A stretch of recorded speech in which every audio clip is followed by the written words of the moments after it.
Welcome back to Mfact. Countif మరియు countifs ఏ సందర్భంలో వాడతాం అనేది ఇప్పుడు చూద్దాం. ఇక్కడైతే మనకు ఒక టేబుల్ ఉంది. ఆ టేబుల్లో డేటా ఉంది. ఆ డేటాకి సంబంధించినటువంటి క్వశ్చన్స్ అయితే రైట్ చేశాను. కౌంట్ ఇఫ్కి సంబంధించి 2 క్వశ్చన్స్ ఉన్నాయి చూడండి. మనం కౌంట్ ఇఫ్ సాధారణంగా సింగిల్ క్రైటీరియా మీద ఆధారపడినప్పుడు కౌంట్ ఇఫ్ వాడతాం. ఫార్ములా అనేది స్టార్ట్ చేయాలంటే స్టార్ట్ చేసి మనం కౌంట్ ఇఫ్ తీసుకొని కీబోర్డ్లో ట్యాప్ ప్రెస్ చేయండి, యాక్టివేట్ అయిపోతుంది. మనకి ఏం కావాలి? ఫస్ట్ క్వశ్చన్ ఏంటి? How many employees in sales డిపార్ట్మెంట్లో ఎంతమంది ఎంప్లాయీస్ ఉన్నారనేది ఈ టేబుల్ ద్వారా మనం చెప్పగలగాలి, కౌంట్ చేయాలి ఇప్పుడు అంతే. దానికోసం అని చెప్పి సేల్స్ అనేది ఎక్కడ రిఫ్లెక్ట్ అవుతుంది? సేల్స్ అనేది మనకు డిపార్ట్మెంట్లో రిఫ్లెక్ట్ అవుతుంది. సేల్స్ అనేది డిపార్ట్మెంట్ కాబట్టి ఆ రేంజ్ ఇచ్చేసాను అనమాట. ఆ రేంజ్ ఇచ్చేసి కామా పెట్టి మనకి ఏం కావాలి ఇప్పుడు? సేల్స్ సెక్షన్ కదా కావాల్సింది, అందుకని దాన్ని డబల్ కోట్స్లో సేల్స్ అని ఇచ్చేసి డబుల్ కోడ్ సెండ్ చేసి ఎంటర్ చేస్తే మనకు ఆన్సర్ వచ్చేస్తుంది అనమాట. మొత్తం 6 అంటే 6 సార్లు ఇక్కడ సేల్స్ ఉంది కాబట్టి 6 సార్లు చూపిస్తా. అంటే ఆ డిపార్ట్మెంట్లో 6 ఉన్నారు సేల్స్లో. ఓకేనా? అది ఎక్కడైనా కావచ్చు, ఓన్లీ మనకు కావాల్సింది సేల్స్లో ఎంతమంది అంతవరకే. రెండో క్వశ్చన్ మనం గమనించినట్లయితే how many employees have greater than 12,000 అంటే 12,000 కంటే ఎక్కువ శాలరీ ఎవరికి ఉంది, ఎంతమందికి ఉంది అనేది అనమాట. ఇప్పుడు మనం శాలరీకి సంబంధించిన కాబట్టి సేమ్ ఫార్ములాయే. ఈ క్రైటీరియా వచ్చి శాలరీకి సంబంధించింది. ఇప్పుడు రేంజ్ ఇచ్చేసాం, శాలరీ రేంజ్ అంతా ఇచ్చేసాం. కామా పెట్టి మనం గ్రేటర్ దాన్ 12,000 అనేది చెప్పాలి అక్కడ. దానికి కూడా డబుల్ కోట్స్ క్లోజ్ చేసి బ్రాకెట్ క్లోజ్ చేసి ఎంటర్ చేయాలి. చేయకపోయినా ఒక సందర్భంలో వస్తుంది. ఓకేనా? 15 మందికి 12,000 కంటే ఎక్కువ శాలరీ ఉందంట. ఈ టేబుల్ నుంచి వచ్చినటువంటి ఆన్సర్ అది. ఓకేనా? మీరు చెక్ చేసుకోవచ్చు, క్రాస్ చెక్ చేసుకోవచ్చు. ఇది సింగిల్ క్రైటీరియా. ఇదే కాదు, ఏది అడిగినా కానీ సింగిల్ క్రైటీరియా ఉన్నప్పుడు మనం కౌంట్ ఇఫ్ వాడతాం. ఇప్పుడు కౌంట్ ఇఫ్స్ అనేది ఎప్పుడు వాడతామో చూద్దాం. ఇక్కడ మల్టిపుల్ కండిషన్స్ మీద ఇప్పుడు how many employees in admin from నెల్లూరులో అడ్మిన్ సెక్షన్లో ఎంతమంది ఉన్నారు అన్నప్పుడు మనకి ఇక్కడ అడ్మిన్ సెక్షన్ అంటే డిపార్ట్మెంట్ కావాలి, అలాగే ప్లేస్ కావాలి. ఈ 2 క్రైటీరియాస్ని అనుసరించి ఫైనల్గా మనం ఏం చేయాలి? ఎంతమంది ఉన్నారో చెప్పగలగాలన్నమాట. దానికోసం నేను డిపార్ట్మెంట్ రేంజ్ని సెలెక్ట్ చేశాను. కౌంట్ ఇఫ్స్ ఎస్ యాడ్ చేస్తాం అంతే. ఇక్కడ దాంట్లో కూడా సేమ్ అంతే. మీరు కింద అక్కడ సింటాక్స్ గమనించండి. ప్రతిసారి కూడా డిపార్ట్మెంట్ రేంజ్ ఇచ్చేసిన తర్వాత ఏం చేయాలి? మనకు కావాల్సింది ఏంటి? అడ్మిన్ సెక్షన్ కాబట్టి డబుల్ కోట్స్లో అడ్మిన్ ఇచ్చేసాను, కామా పెట్టాను. మళ్ళీ ఇంకో రేంజ్ ఏంటి? ప్లేస్ కాబట్టి మనం ఏం చేయాలి? ఇప్పుడు ప్లేస్ రేంజ్ అంతా ఇచ్చేయాలి.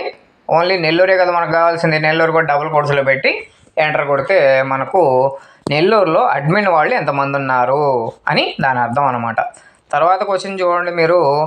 ఇక్కడ కూడా మనకు 2 క్రైటీరియాస్ మీద ఆధారపడి ఉంటుంది.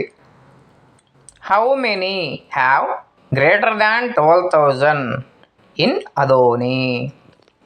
అదోనీలో 12,000 కంటే ఎక్కువ శాలరీ ఎంతమందికి ఉంది అని అడుగుతున్నాడు. 2 అడుగుతున్నాడు, ప్లేస్ అడుగుతున్నాడు, శాలరీకి సంబంధించింది అడుగుతున్నాడు. కాబట్టి same is equal to count if tap press చేయండి, యాక్టివేట్ అయిపోతుంది. మనకు రేంజ్ ఇవ్వాలి. ముందుగా మనకు కావాల్సింది ఏంటి? ప్లేస్ రేంజ్ ఇచ్చేసేయండి.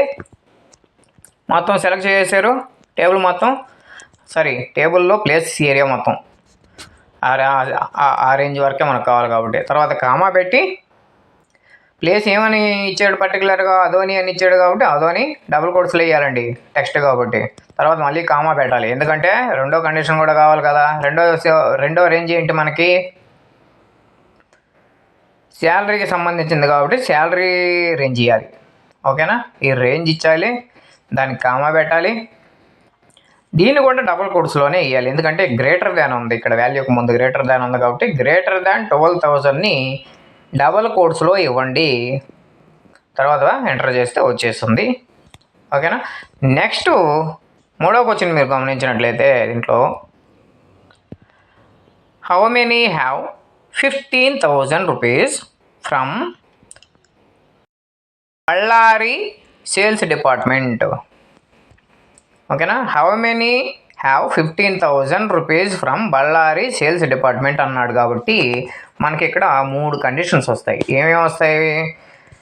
శాలరీకి సంబంధించింది ఉంది, ఏరియాకి సంబంధించింది ఉంది, డిపార్ట్మెంట్కి సంబంధించింది ఉంది. సో మనం వరుసగా 3 క్రైటీరియాలను ఇద్దాం. Is equal to count ifs.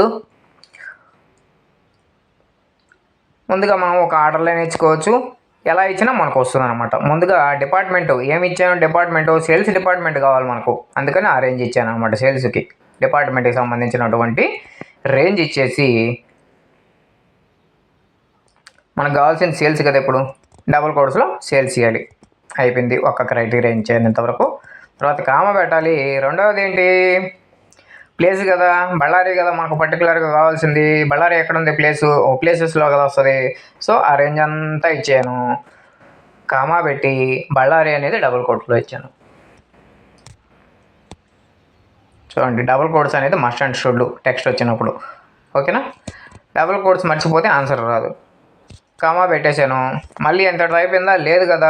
Salary ఏమని అడిగాడు, 15,000 ఉన్న వాళ్ళు కావాలన్నారు కాబట్టి మనకు ఎగ్జాక్ట్గా 15,000 అనేది రావాలి. అంటే శాలరీ రేంజ్ అంతా సెలెక్ట్ చేసి కామా పెట్టి జస్ట్ 15,000 పెడితే చాలు. దీనికేం డబుల్ కోడ్స్ అవసరం లేదు, ఎందుకంటే టోటల్గా నెంబరు చూస్తే మనకు ఆన్సర్ అనేది 3 క్రైటీరియాస్ మీద ఆధారపడి ఈ వాల్యూ అయితే మనకు వచ్చింది.